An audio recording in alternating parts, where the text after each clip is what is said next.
4-8'e götürdüm. Ne? Kofesiz orada. Hayır.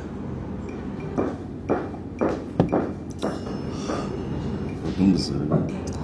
Gördün mü? O kız bize baxandı. Sən qardaşı yaxşı tanımırsan. Yaxşı deyirəm. Görə.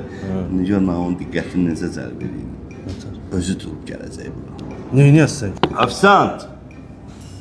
Hamıya mənim hesabıma cappuccino. Bir dənə o axırda oturan sarı saç qızdan başqa. Neyniyəsən? O düşdü. Gör baxın. Ha, baxır. Sən qardaş verə bilirsən. Diyan elə, diyan. Ofisant.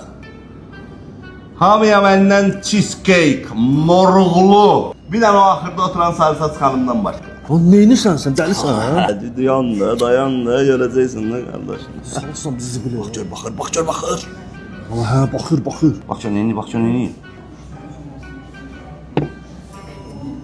Gəlir. Gəl, yığışdır. Ha, özü bir yığış. Yığışdır, təntümə. Gəlir. Adi şeycim. Özəl al.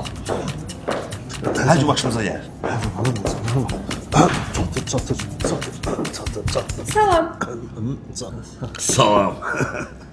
İstəyirəm sizə Cafe House-umuzun adından endirim kartı təqdim edəm. Mən buranın administratoruyam.